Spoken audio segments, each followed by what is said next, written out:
There were times when in the middle of the night, he would give me a call, pick me up.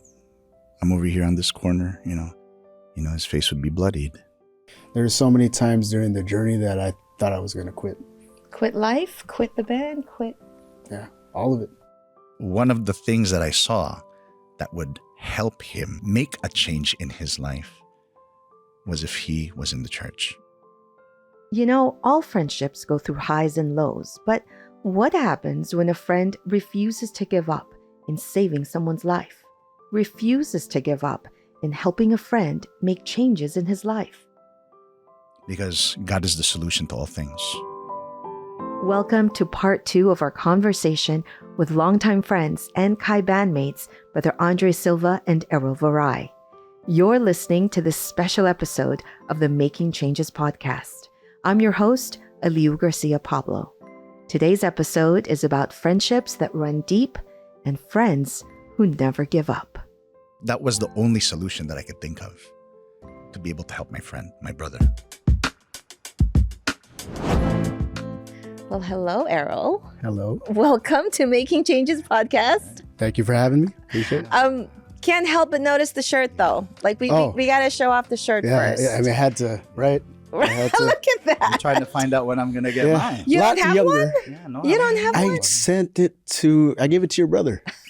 You gave it to my brother. Yeah. You think that's ever going to touch my hands? I've been seeing these Kai shirts on social media. Is there like a 90s revival happening or what's going on? Yeah, you know what? Very much so. So it's popping up everywhere right now. And then with these shirts kind of came out because of that, because of demand. But, when you guys look at that shirt, when you look back at those young boys at that time and the dreams and things that you were looking forward to, who was Andrey and Errol in those shirts? We were starving artists. No, when I look at that shirt and during that time frame, we were some excited kids who were ready to embark on this amazing musical journey that our Lord God was allowing us to experience. Yeah. Mm-hmm. But, your friendship goes beyond Kai. There are people who are in bands together and it's clearly just a working professional relationship, right? But what kind of brotherhood did you guys have and share? When it comes to the name Kai, right? Like it stands for kaibigan or friendship. Mm-hmm. We chose that name because we were all friends before the band, because we considered ourselves brothers actually in that group. And so for us to be able to have those extraordinary experiences as brothers, it made it more enjoyable, honestly, and meaningful. You're the only son in your family, right? Because you have sisters. Yes, 3 sisters. 3 sisters. Yeah. And growing up, what kind of childhood did you have that, having a friend like Andrey was like literally having a brother? I had a hard upbringing, so it was real. It was a big difference. My mom and dad were very strict. I was also going through it during that time because my dad had left. You are now the man of the house. Correct. I had to hold that mantle. And so being part of the group, us through, being unified through that, I got a chance to see how life was outside of your family, my family, right? So then we would hold rehearsals, for example, at, Brother Andrey's house. And I think sometimes we do it like on the, going into the weekend, so what turned into a rehearsal for me would go into a full weekend staying at the Silva's house, and you were the 4th son. Correct. And they embraced me as such, as Brother Andrey, his mom, his dad, his brothers, obviously. So, and then I just remember, staying over that first time after rehearsing for the week, on that Friday going to the weekend, and Sunday hit, and I think I was sleeping on your floor, man. I was on your floor sleeping, and then he wakes me up. Hey, man, we're going to church. I was like, oh, I don't have any clothes, man. So, which was just down the street. It was just because down the your house street. is down the street from the chapel. Down the street from the chapel. I get in there. It was so embracing. It was refreshing. Everyone there, was accepting. You know, you get in, you hear the words, you meet everybody, and you just feel part of it. Right? They treat you like family, and just what I was going through at the time, it was a breath of fresh air for me. It's like, okay, I'm going through all this stuff. I want to be here every weekend. Right? I want to be here every weekend. So whether Dre knew it or not, I had a plan, like I'm staying over his house just for this weekend, right? With the intention to also, I want to go back. All those folks that I've been introduced to, it's fun being there. Right. I love being there. You said you were going through it. What exactly were you going through? Man. My dad wasn't in the picture for like, some years. Heavy on substance abuse. And then I'm there to try to protect, right? So you got my 3 sisters, and I got my mom. So as, feeling like I had that mantle now as the man of the household, I felt the need to try to protect. But you were how old at this time? I was like, how old was I? How old were we then? Like 16, 15, 16. And so it was tough, verbally, physical. Sometimes it would get physical. And so it was just a tough upbringing. And so that's all I knew. I thought, okay, this is normal. So I don't know if... you thought everyone's families went through that? I thought this is what it was. Wow. It was like the norm. It was a norm for me. And so it's funny because I had that kind of attitude, so when I would meet people, like, oh, you're not... What's so different about what I'm going through? You don't go through that? That's not a normal thing for you? And so when I got the chance to see his family, his family and how they operated and the way they treated each other, especially his dad more so, I seen first and foremost how that dynamic was supposed to be. Between a father and a son. Correct. I mean, my dad had his moments, right? So when he was right, he was right. But when he wasn't in the right mind state, it was just, it was torture. I dreaded, being around him during that time. And so... What do you remember during that time, Brother Andrey? Yeah, I remember him. I remember Brother Errol having a difficult time because he would express to me that, sometimes he would say, man, I don't want to go home yet. Can I just hang out here? I was like, yeah, stay here as long as you want, And there were times when he would be home where in the middle of the night, he would give me a call, pick me up. I'm over here on this corner, I'm like, okay, what's up? He's like, just pick me up. Okay. I'd go to pick him up and, his face would be bloodied, And then he would tell me that, he got into it with his dad or whatnot. So I said, okay, just come stay with us for a bit. And, he would stay at the house for a bit and until he would get to reset a little bit. Or until he found out his dad left, then he can go back. Because I think, with Errol feeling that he needed to protect his family, having that role, the dad is always gone. So him being the firstborn and the only male, he felt that responsibility was on him. But then when his father would come back, there would be that conflict because that's his dad's role. And now there's somebody who's trying to take his role. And so maybe underlying, subconsciously, there would be that struggle there. And so, Errol would get the worst end of it, Many times we'd have to go there to try to calm the situation. You say we. Who was with you? There were times when other bandmates would come. Larry, right, our manager would come with me. There were times when my dad would come, and to try to talk to his dad. And those were always pretty effective whenever my dad would talk to his dad because for some reason, Errol's dad had this little big respect for my dad. And so he would sit and listen to whatever my dad would say to him. Yeah. How did that feel for you? You've got this friend, right? You've got your friend's dad. You're not related by blood. Yeah. How does it feel knowing that they went that extra mile? It's a level of gratitude that you can't explain, right? It was, I felt safe, them being around and, like Brother Andrey mentioned, just having those late calls. Hey man, I'm going through it again. You come by, get me. Like, it was almost like that safe zone for me. And so when they would come, it was, like you said, I was able to reset. And then when they would leave, it was back to it again, you know. So it was kind of tough, but every time they would come into play or be there, not only myself reset, but even my dad would reset. Wow. Yeah, he would reset. So, you know, maybe a week pass, everything is good.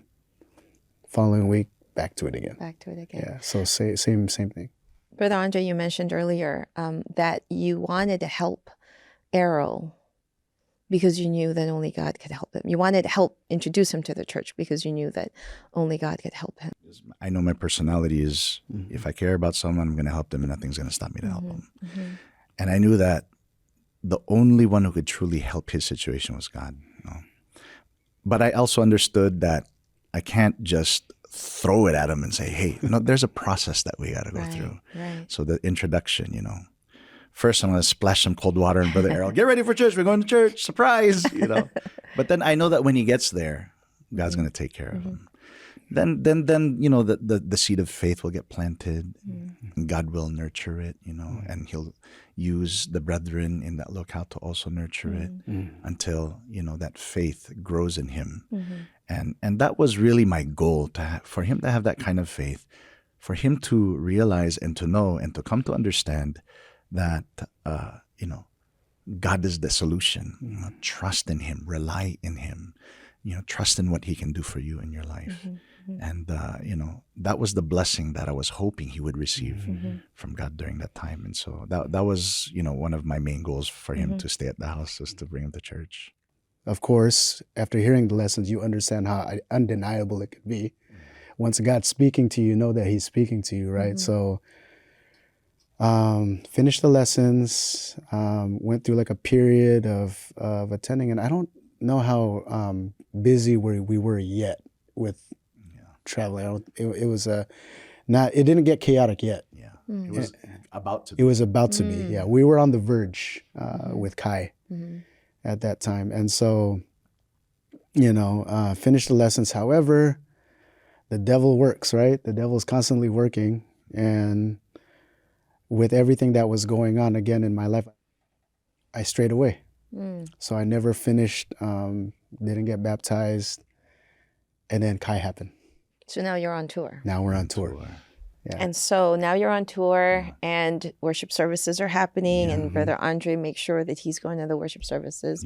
And what would happen now that you're on tour, but he stopped? How did that, did it create tension? Absolutely. You know, from what I was, you know, just looking at the whole picture, you know, I wanted to tell Brother Errol, like, I'm already helping you. I'm already bringing you to what the solution is. Yeah.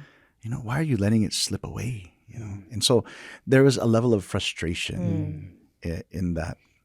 And, you know, us still being young, you know, I was acting on my emotion, you know.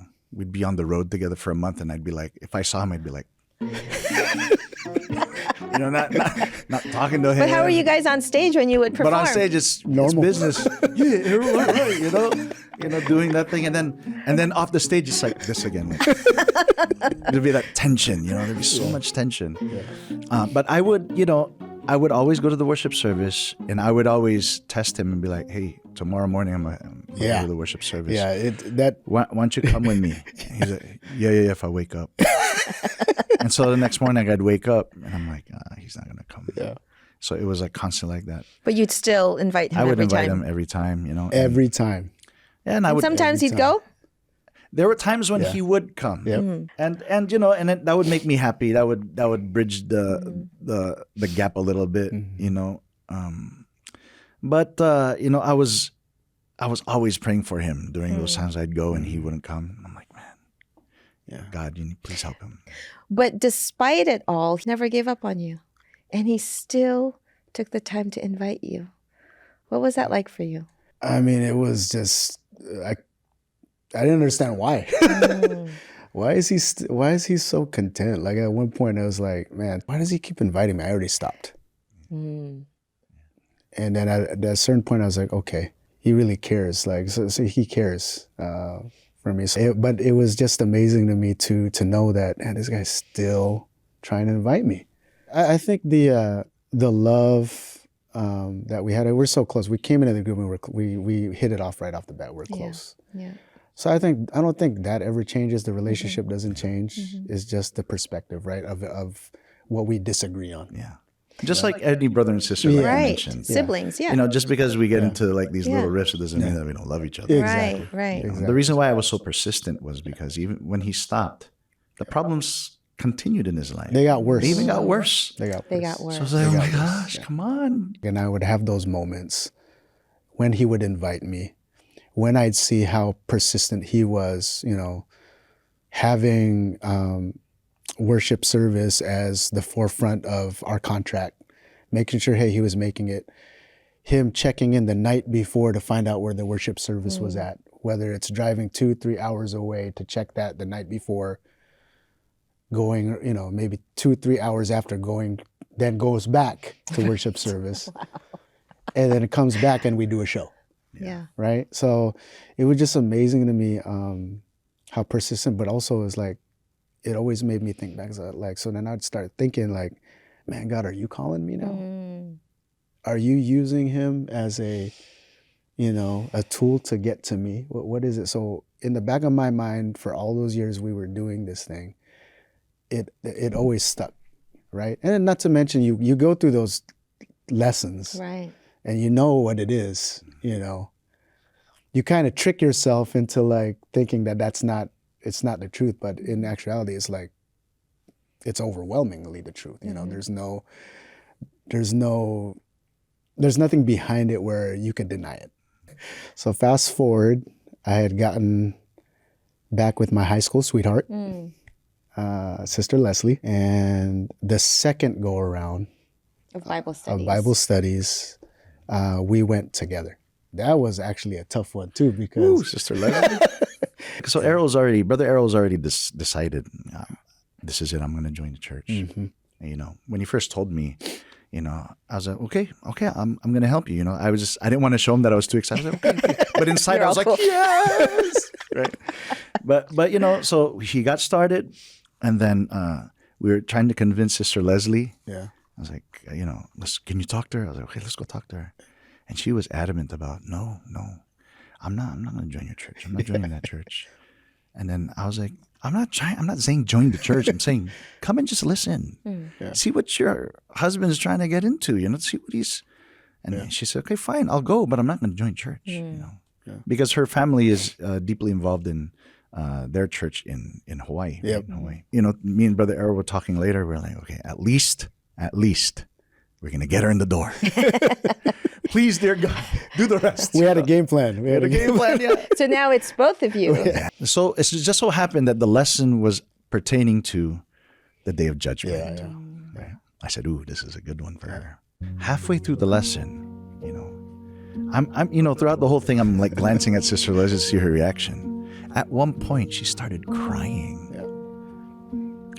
And I was in shock. I was like, oh, what does this mean? Like, is she mad or is she mad? Is she understanding? Yeah. Is God touching her heart? And so after that Bible study, she told us she decided that she needed to join the church too.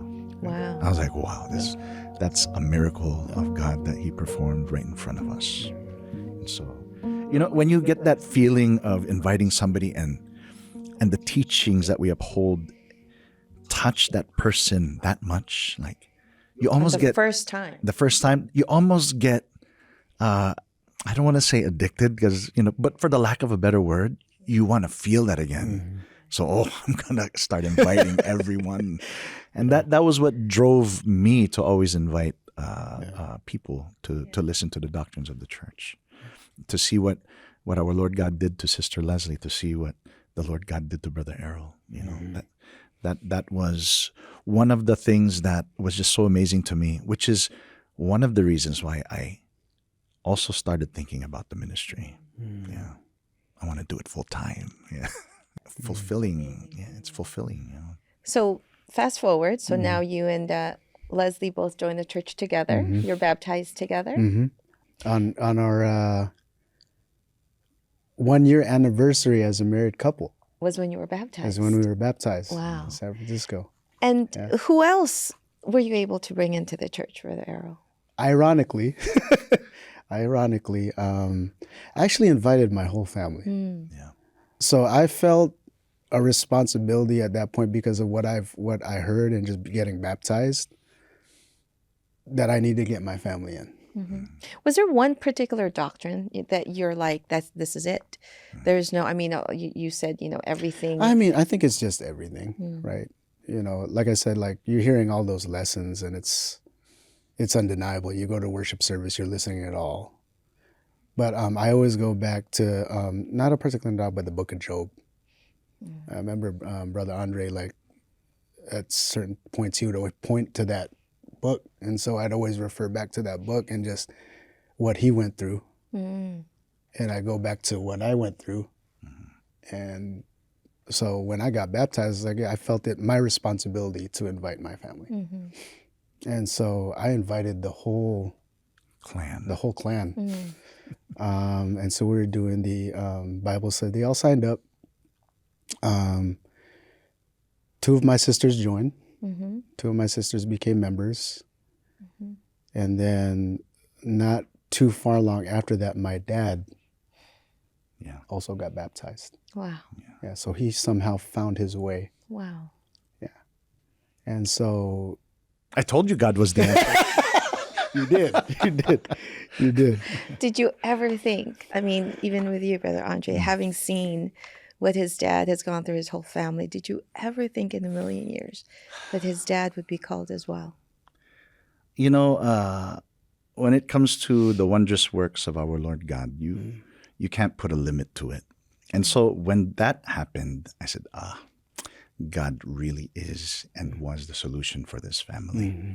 And so, and we see that over and over again in different aspects of the brethren's lives. And so, did I ever think he would be baptized in the church? Probably not, but if I based it on my own human standard. But with God, he always does the unexpected. He's the one who has a plan. And, and we can just marvel at all the miraculous works that he does inside the church. You mentioned that seeing Errol, what happened to Errol and Leslie and his family was really kind of the catalyst of inspiration for you to really join in the ministry. Being in Africa, you've seen not just, I mean, I think to simply say growth is such an understatement, right? The explosive growth of the church there and seeing lives changed completely, just like his family's life. Absolutely. Does it ever get old for you as far as being a minister of the gospel, seeing just the spark in their eyes and just seeing lives changed every day? It never gets old. As a minister, as one who has been entrusted a great responsibility in assisting the church administration in taking care of the spiritual welfare of the brethren, as well as, being an instrument to call people to the church. When it comes to the work of God, the work of the Lord inside the church, that never gets old, especially when you see that God is the one fulfilling that promise. God is the one fulfilling promises in the lives of people, fulfilling his promise to this work that was started by the messenger of God in these last days, how he upholds the church and wills it to progress. How can you get tired of that? For you to be a part of it, to have some kind of contribution to it. That's what we ministers live for. That's what we ministers set our goals to be, to make sure that the church is strong, the brethren are strong, that the church continues to grow and to progress, and to contribute to the success and victory of the church for the glory of our Lord God. How do you think being assigned in Africa for 10 years, how has that changed you as a person and as a minister? Well, it's opened my eyes to a lot of things. Experiences is what will open your eyes and mold you, especially when you're doing the work of the Lord. You find ways to be creative when it comes to strengthening the faith of the brethren. Just like our beloved executive minister taught recently, we have to find ways to strengthen the faith of the brethren, to make sure that they don't stray off the right path. You want to do more. You want to do more. Errol, I'm sure you've seen all the music projects that he's done in Africa, right? Yeah. The music videos, the songs that he's composed. Yeah.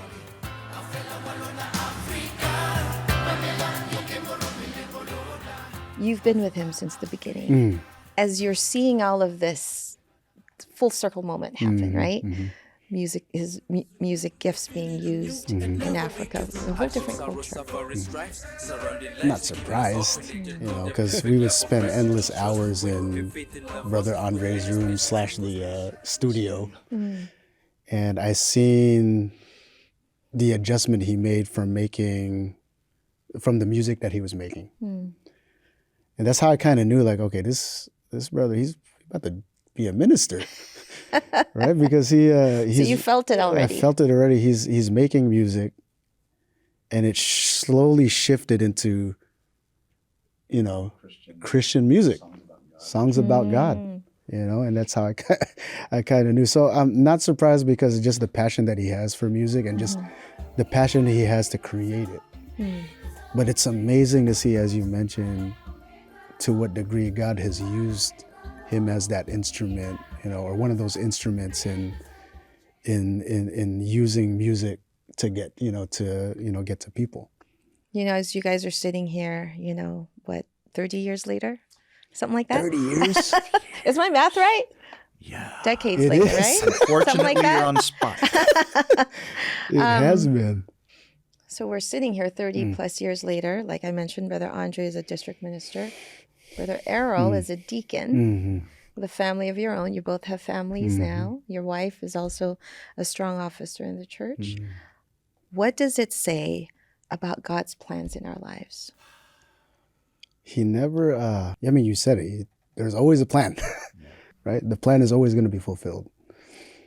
And so looking back at all this, I'm just like, I just never thought I'd be where I'm at. God used Brother Andrey as an instrument.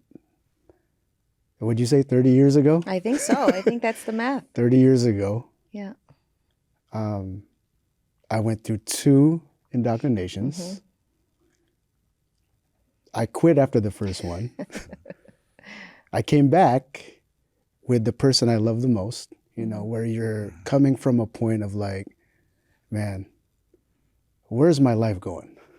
Yeah. That's where I started, right? That's where I was. I was in a dark place. Where's my life going? And then to have Brother Andrey as that instrument to constantly push me, constantly remind me, hey man, you heard the words. Like, what are you waiting for? And then finally getting embraced by God as one of his children.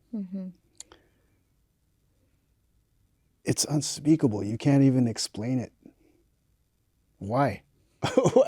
Why did you bless me and my family, and why? Right? So you can't even explain. It's tough to explain. But you just feel so blessed at the fact that he embraced you with that and surrounded you with people that would help you get there.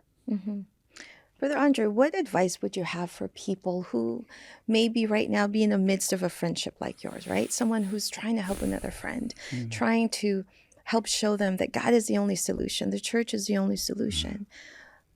What advice would you have for people? Going through the same situation that me and Brother Errol went through. Don't quit. It's going to be hard.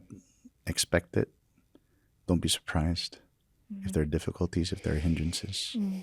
But don't quit no matter what. Because if you quit, that means you're lacking faith, you're lacking trust in God. If you want God to help you, you have to give him a reason to. And so you need to trust in, rely on, right? Believe in what our Lord God can do for you in your life. Just like what Brother Eduardo Vimanalo always teaches us. Hold on to the words that you're being taught by the church administration, the guidance that is freely given to you by our Lord God through the administration. That love that you receive, that love that you're blessed with. The church administration is the proof that God loves us in these last days, that he placed someone there to watch over our spiritual welfare, to guide us. And so when you're going through those hard times, don't give up, don't let go. continue to trust in God. Continue to push through. Remember, you're running a race. If you want to win, you can't stop. Continue on and uphold your membership in the Church of Christ. Yeah. You're both now living a life of service. What is that like to both be on that same path? Like, you know, I mean, you're not in the ministry, but you're an officer, you're a deacon, right? What kind of life, what kind of fulfillment does a life of service bring? Right, it's funny because I was just having a family hour with my family. We do it every Sunday, and we always reflect back on kind of how our week has gone and stuff like that. And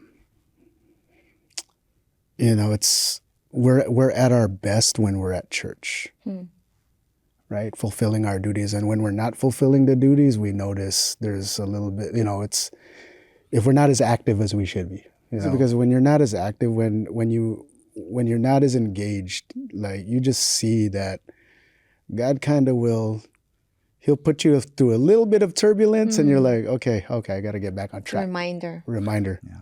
Wake up calls. Wake-up calls. Yes. And so we get that constantly. And then so when I do that with my family, it's okay, Dad, I'm going to go there. I'm going to go to 2 Bible missions this week. It's okay, good. Well, there's 3 this week, so we're going to go to 3. But yeah, I mean, it's just amazing how God works, man. He's like constantly reminding you. And when you're doing good, He blesses you. Yes. So. Before we go to the last part of our interview, what would you say about change? You know, a lot of people are afraid of change. Brother Andrey, obviously you made the biggest change in your life joining the ministry.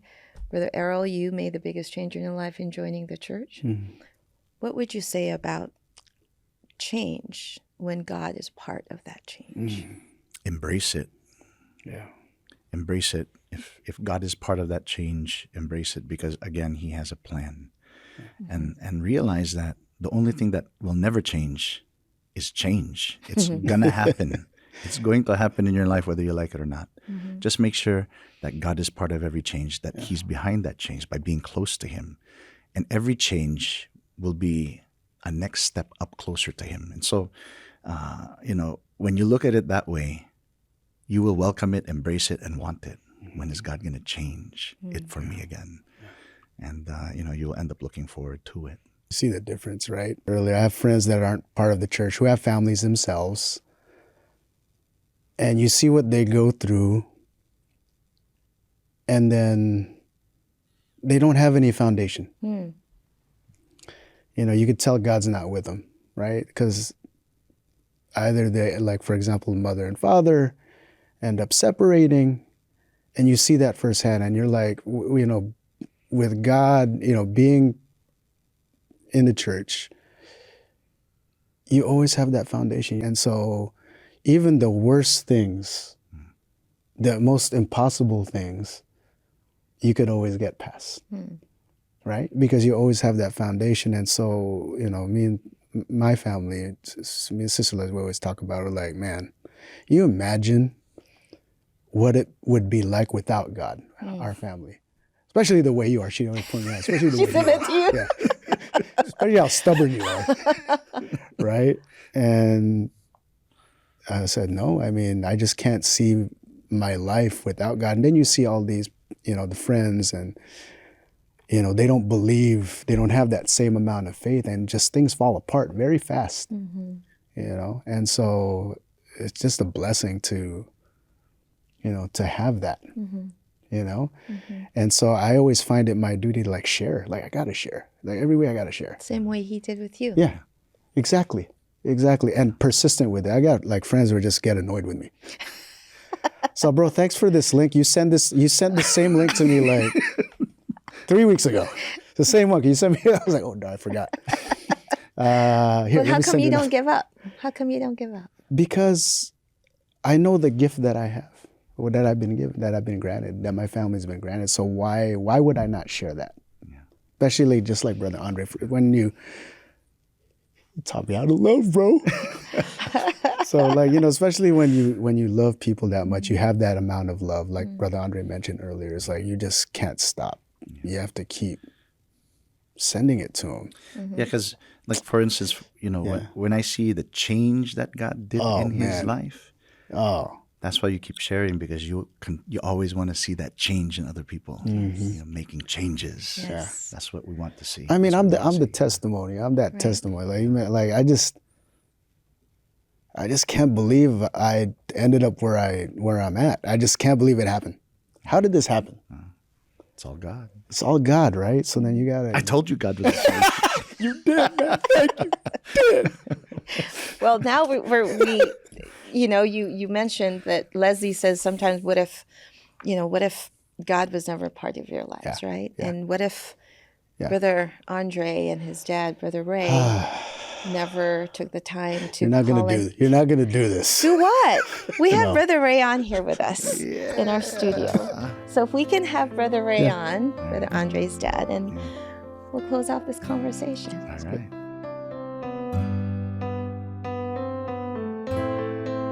Thank you for joining the Making Changes podcast. Thank you for having me. So, Brother Ray, we wanted to have you on at this last part of our conversation with Errol and Brother Andrey, because you mentioned, Errol, that Leslie had said, what if we had never found God, right? Sometimes you think about, like, what if Brother Ray and Brother Andrey never took the time to, on those middle of the night phone calls. Yeah. I just can't thank them enough.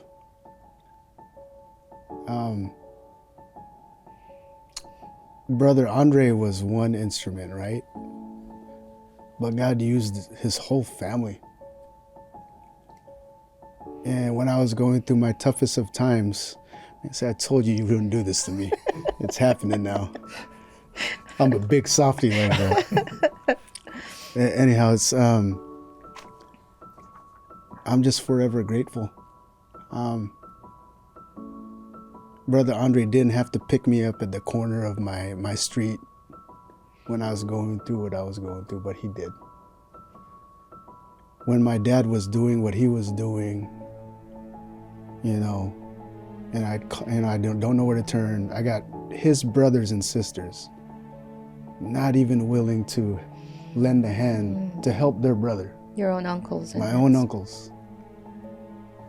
And then I would call Brother Andrey, Brother Ray. Within seconds, they would answer. And then they would be there. Hey, I remember one time they went to that extent to find my dad, where he's at. Wow. I don't remember. I don't know if, Brother Ray remembers, but. Well, it's been a long time. Let me try to remember what happened that time. Well, of course, I know you first before your dad, and I know what kind of relationship you have with your dad. And I thought about the way to fix the problem is to fix the cause, the main root of the problem, which is your dad. And that's why I tried to get involved and think about how am I going to help to solve this problem. And I did try to make friends with his dad. That's the first step, I think, the best way to go. And then I tried to find out what interests him.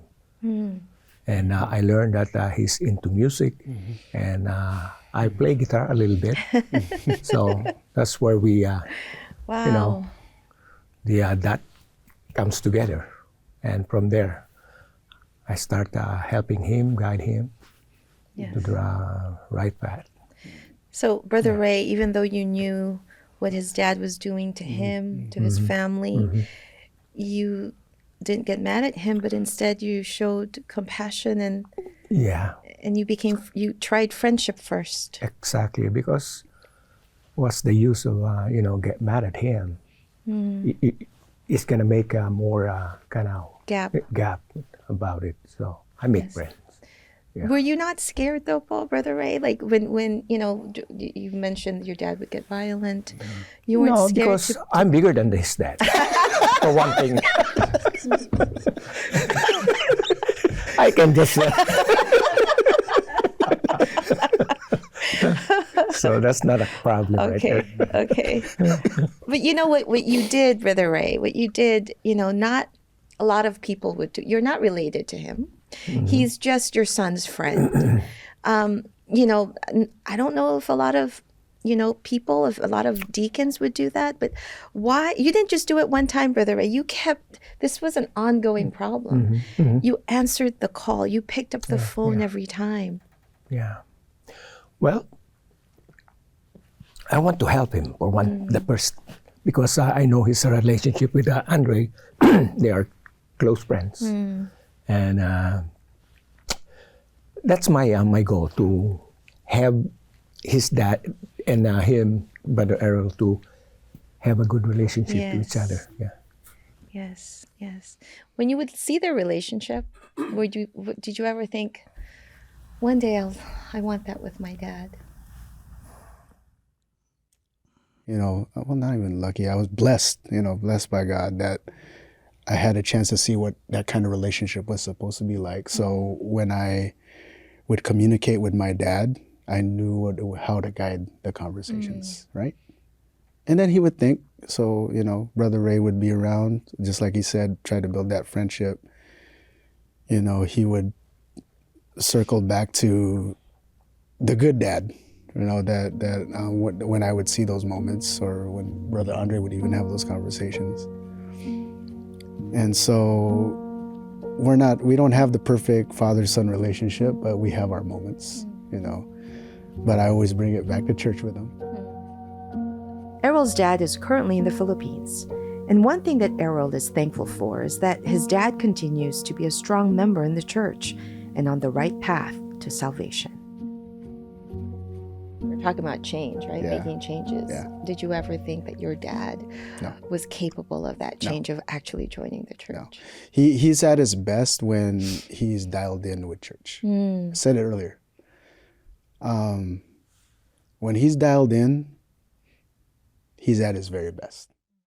This guy put me through this, and God still showed compassion for him, right? Still showed mercy. Like, you know what? I'm going to bring you in. And so it's just unfathomable, like how did that happen? But, I feel so blessed, and I just hope, and I always pray that nothing will throw him off those tracks, right? Because we're far away from each other right now. Right. I'm always praying for him. God is merciful, no matter how deep red your sins were in the past, no matter what you did. If you show a repentant heart and you show to God that you want to return to Him and that you want to change, you want to make that change, God will tell you, okay, let's talk about it. Yeah. Let's sort this out, just like it says in the Holy Scriptures. No? And so that is something that is also, I would say, in the life of Brother Errol's father, it's another miraculous work. Yes. Because even myself, during that time, I don't know, he's going down this path, he's going to go all the way. Yeah. But that's something that all of us should learn, no? That mercy that God has for those who are on that path, who, like for instance, his father, went down that path, but now he's in the church. Now he's, things are looking better. There was a change that was made in him. The way that God is merciful to people like that, we too have to be merciful. We too are His instruments to help those people to make that change. Right. Because if you hold a grudge, how are you going to be an instrument of God? And so we also have to learn from that mercy that God has. We have to imitate it, and we have to have that compassion, just the way that God has compassion for all.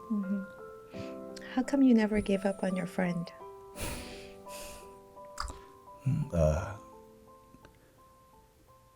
I just didn't want to see him go down the same path. We had this strong relationship with one another. We shared these extraordinary experiences with one another, in music. He has this amazing talent, and if I were to give up on him, he would be wasting that talent. Yeah. He wouldn't be able to share that with all people. I don't know if you've heard Brother Errol already sing. This I think we need a sample. Yeah. But during those times, even me and my manager, Larry, we would talk like, man, I hope Errol makes it through, because that talent that everyone needs to hear what he's doing with his voice, and if he falls off, he's not going to be able to share it. Yeah. Wow. Yeah. Did you know that? Yeah. Yeah. There were so many times during the journey that I thought I was going to quit. Oh, yeah. Quit life, quit the band, quit. Yeah, all of it. We had many talks where I told him, you can't. You can't do it. You can't quit. Keep going.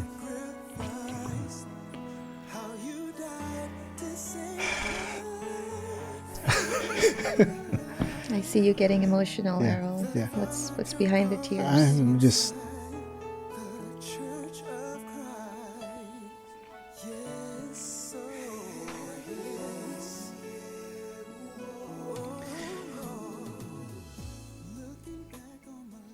I'm just thankful.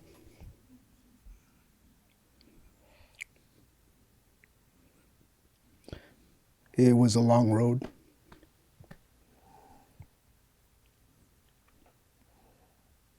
And so It could have easily went bad for him. Yeah. It's like it was so unstable during that time. Right. And everyone who cared about him, me, my family, my dad, the guys that I used to sing with, we were struggling to try to keep Errol balanced so that he wouldn't fall. There were times that we would talk to one another not knowing what to do. Errol doesn't know that because we didn't always share that information with him, that we would all meet just to talk about Errol.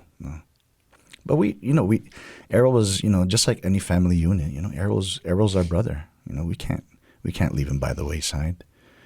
Not just because he's this amazing singer or whatnot, but because he's our family. And that translates into, how we are inside the church.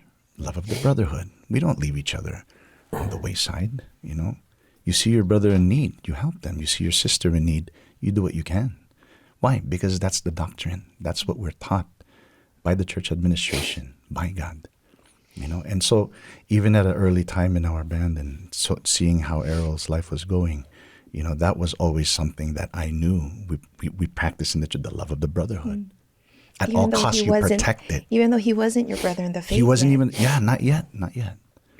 But, God is the one who looked out for him, and we were just instruments to do that.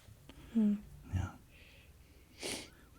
When you see each other now and where you all are in your lives, Brother Ray, did you ever think that kid that used to pick up in the corner of Alvarado Boulevard I'm telling you. would one day become a deacon? Every time I saw Brother Errol, I was so glad, so happy. The rough time that we went through. Now look at you. You raise a good family, good kids, a deacon.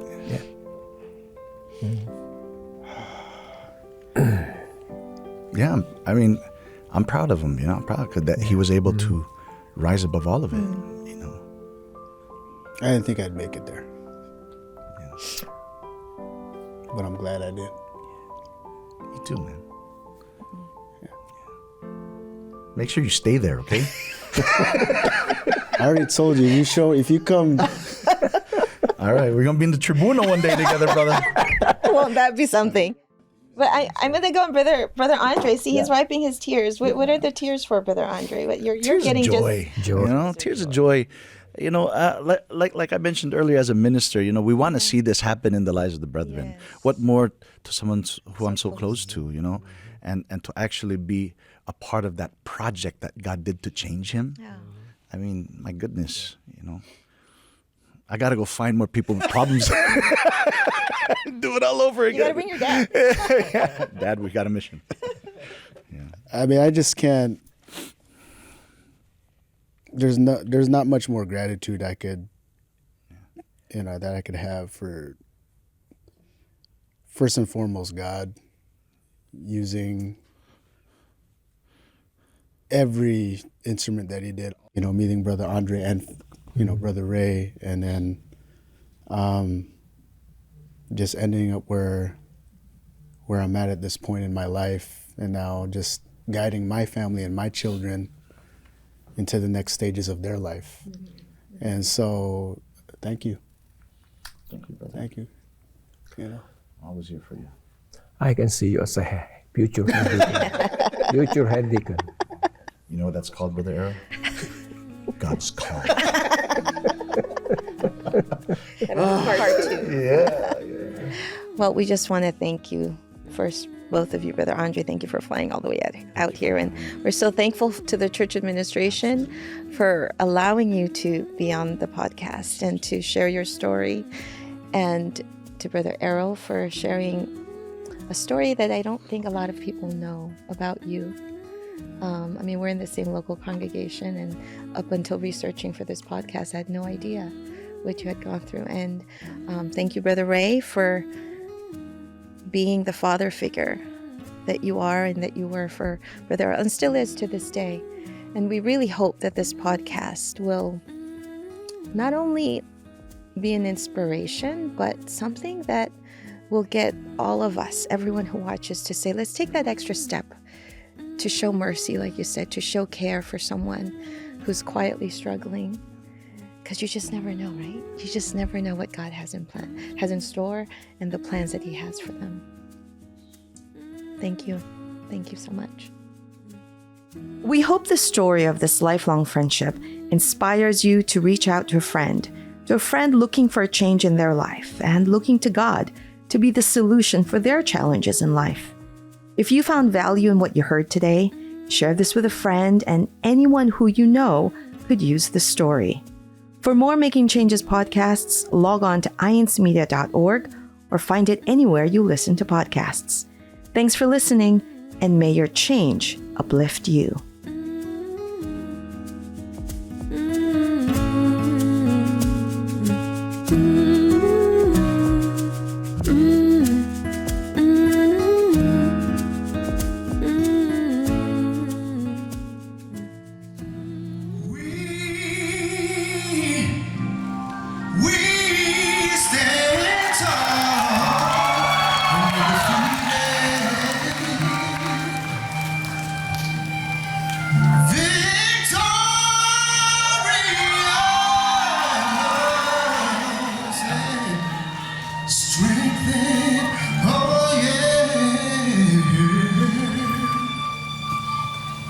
Y'all ready?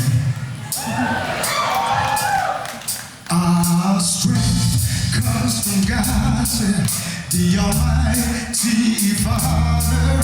Through the faith in our hearts, He will grant our praise. Through His mighty hands, we